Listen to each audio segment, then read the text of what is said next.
Bonjour à tous et bonne année. Soyez les bienvenus sur la chaîn Essentiel. Je m'appelle Hugues et après beaucoup de trac, j'ai enfin décidé à ouvrir cette chaîne YouTube pour parler de mes deux passions qui sont la cartomancie et la lithothérapie. Donc au niveau de la cartomancie, je vais parler donc du tarot de Marseille évidemment ainsi que de ses dérivés, des riders, des oracles et divers jeux de cartes divinatoires. Donc dans un premier temps, je vais vous présenter les jeux que je possède, lame par lame. Je vous présenterai également des tirages que je fais. Et par la suite, je vous dirai mon ressenti des lames, comment je perçois les lames. Voilà, ce sera un échange en fait. Et au niveau de la lithothérapie, donc ça sera un peu le même procédé. Je vous présenterai les pierres et les cristaux qui correspondent aux 7 chakras. Ce qu'ils peuvent vous apporter d'un point de vue physique et psychologique. Je vous apprendrai comment on nettoie une pierre, comment on la purifie, comment on la recharge, comment on programme un cristal de roche, comment on s'en sert. Et après, on verra les maladies de saison, éventuellement. Tout dépendra de vos questions, de votre demande. Donc ça sera une chaîne qui sera sans cesse en évolution, en fonction de vos idées et de mes avis. Voilà. Donc pour cette première présentation, je me devais de trouver quelque chose d'un peu original. Donc je vais vous présenter le tarot des grands peintres de Jacques Brayer. Tarot que l'on ne trouve hélas plus, si ce n'est d'occasion, à un prix s'avoisinant aux 300 €. Donc j'ai eu la chance de le trouver, moi, il y a 5 ans, aux alentours de 120 € neuf, ce qui était une aubaine. Vous pouvez toujours contacter Jacques Brayer qui a un site sur internet, donc vous tapez Tarot des grands peintres, Jacques Brayer sur votre moteur de recherche et c'est le premier lien tout à fait en haut de la page. Plus vous serez nombreux à le contacter et plus il y a des chances que l'idée de rééditer ce jeu lui traverse l'esprit. Donc c'est un tarot qui est fait à partir de tableaux existants. Donc apparemment ça a été un choix très fastidieux pour sélectionner les tableaux qui sont le plus en adéquation avec les arcanes du tarot de Marseille. Donc vous remarquerez également, je tenais à vous dire que je ne pourrai pas souvent vous présenter les cartes, je veux dire les boîtiers dans lesquels je reçois les cartes, car souvent je ne les garde pas. Dès que j'ai un jeu de cartes, soit je le mets dans une boîte en bois, accompagné de pierres et de cristaux et un objet personnel, ou dans des pochons. Pochons souvent conçus par Margot des oracles de velours, qui fait des pochons magnifiques. Je pense que vous devez connaître, beaucoup de personnes en parlent déjà.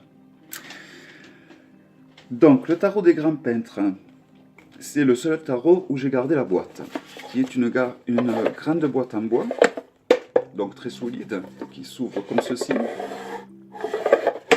avec l'arcane du soleil dessus. Voilà.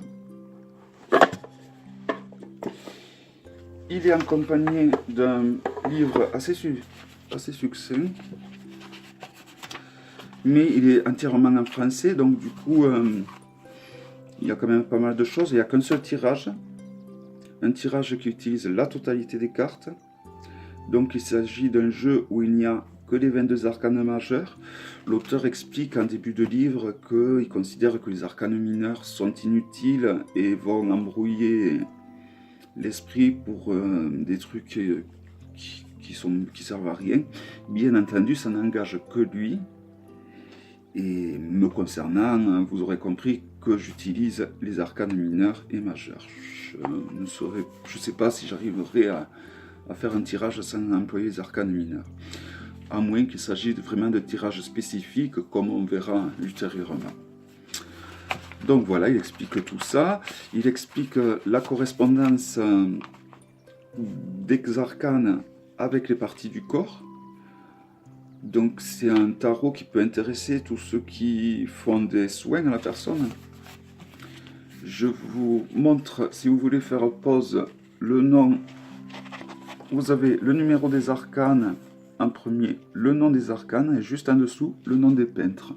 Donc vous pouvez faire pause et regarder les peintres. Il y a Botticelli, Goya, Gozzoli, Jérôme Bosque, Metzi, Rubens, Pizzanello, Goya. Bon, et je vais m'arrêter là parce que j'ai peur d'escamoter le nom de tous ces peintres. Donc le tarot est livré avec un tapis, donc où on peut faire le tirage en question, avec l'emplacement des cartes, sauf que les cartes sont beaucoup plus grandes que l'emplacement. Je vais vous en montrer une, vous voyez. Donc il y a également cette carte de présentation qui reprend exactement le dos du bouquin que je vous ai montré. Au niveau de la signification des cartes, c'est assez de nouveau bref. Vous voyez, il y a juste une petite phrase d'inspiration. Et voilà.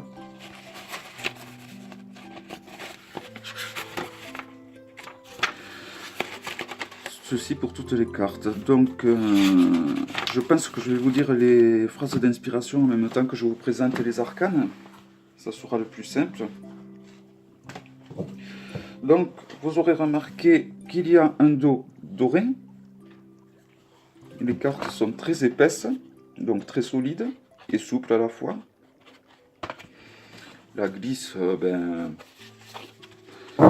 elle est parfaite. Hein.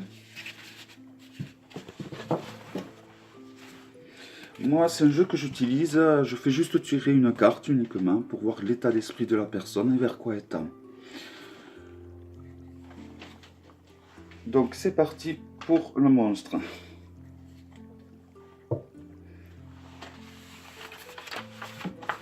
C'est un jeu vraiment de très très bonne qualité. Hein. Et alors, le fait que ça soit tiré de tableaux existants, ça apporte une profondeur au niveau de l'interprétation qui est vraiment pas mal, quoi. Donc, on va commencer avec le battleur. Alors, je vais essayer d'éviter les reflets. Éblouir pour s'éblouir, poudre aux yeux, quel drôle de jeu tout de même. Donc, en bas, vous avez le mot-clé, le nom de l'arcane et le numéro en rouge derrière. La papesse. Révéler les secrets, voilà ma fonction, même si je dois être mal comprise.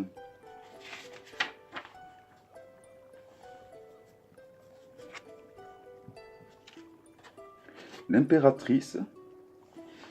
Sans mes économies, mon noble mari serait bientôt cul de jatte, et ses conquêtes tourneraient au vinaigre.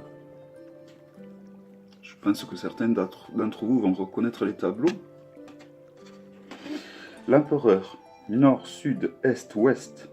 Ainsi parlent mes jambes, dont je me sers autant que de la voix pour écraser l'ennemi.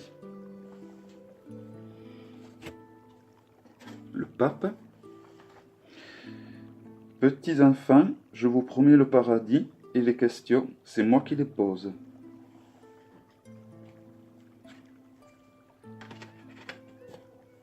L'amoureux.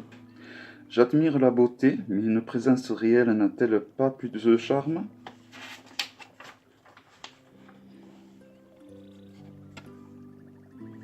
Le chariot.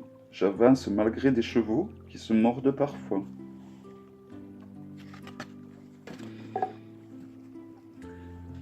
La justice. Je voudrais vous y voir, vous qui me condamnez. L'ermite. Misanthrope un peu, tenace beaucoup, pressé pas du tout.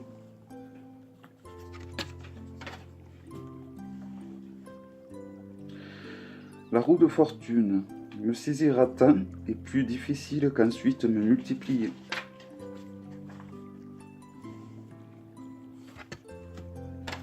La force. Je suis nature et consomme sans péché.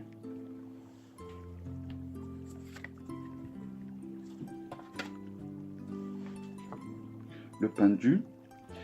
Mon accident m'a mis la tête en bas, je vois donc désormais à l'endroit ce qui est à l'envers. La mort. Sans moi, rien, mais par mon rien, tout. La tempérance. Savoir doser est un art délicat qui te permettra plus tard d'atteindre les sommets. Donc je trouve que les phrases d'inspiration sont ma foi assez pertinentes dans l'ensemble. La force, donc je l'ai dit, je me trompe. Le diable. Alors j'enchaîne parce que déchaîné, je voudrais que l'on m'en fie autant.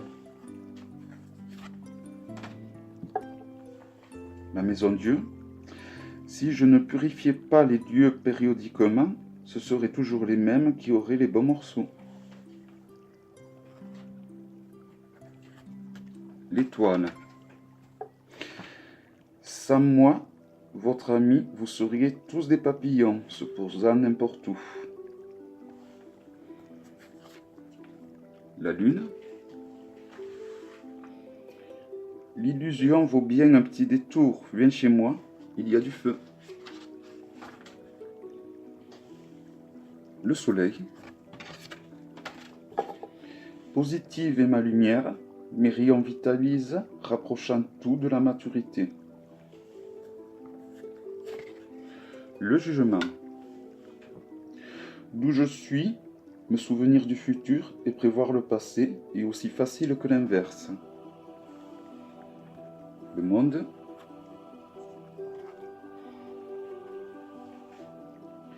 Félicité, conjonction, je triomphe en rapprochant les contraires, ainsi complémentaires et non plus opposés. Et pour finir, la 22 qui est le fou. J'ai gagné, mais à quel prix? Peu m'importe, désormais ce qu'en penseront les foules. Donc ils ont décidé de donner un numéro au fou. Et d'y donner donc le numéro 22. Donc moi je préfère quand il n'y a pas de numéro au fou, mais je l'utilise de toute façon à 22e place. Donc ça ne me dérange pas du tout. Donc comme je vous ai dit, moi je fais tirer juste une seule carte. Bon, et après c'est surtout un tarot de collection, quoi, hein, mais qui est vraiment magnifique. Et c'est vrai que si on se concentre beaucoup lors d'un tirage, il peut apporter vraiment un plus très très intéressant au niveau de l'interprétation. Donc je voulais vous dire que toutes mes vidéos, ça sera la seule vidéo même, qui va proposer un jeu aussi cher et aussi difficile à trouver. Tous les jeux que je vais proposer lors des présentations seront bien sûr des jeux que l'on trouve facilement et à des prix beaucoup plus abordables. Donc il se peut que dans une vidéo je fasse intervenir mon amie Janine, avec qui j'étudie en ce moment une méthode pour se servir de l'oracle de Rita Van de ses 12 chats. Donc c'est possible que je la fasse intervenir, elle est astrologue, donc voilà, on essaiera peut-être de faire un petit bis-bis tous les deux. Et donc je remercie encore mon amie Mika, qui m'aide donc qui m'a aidé à mettre en place tout ça. Sarah qui m'a initié à la lithothérapie, à la tarologie aussi, sans qui je ne me serais jamais intéressé à tout ça. À Marilyn et à plein d'autres auxquels je ne pense pas. Je remercie Mime de la chaîne Mime, que je suis assidûment, pour ses encouragements. Ça m'a beaucoup aidé et beaucoup encouragé. Merci beaucoup, Mime, à toi, si tu regardes cette vidéo. Je vous dis à bientôt. Et alors si cette vidéo vous a plu, eh bien, n'hésitez pas à partager, à mettre un petit pouce et à vous abonner à la chaîne. Merci, au revoir.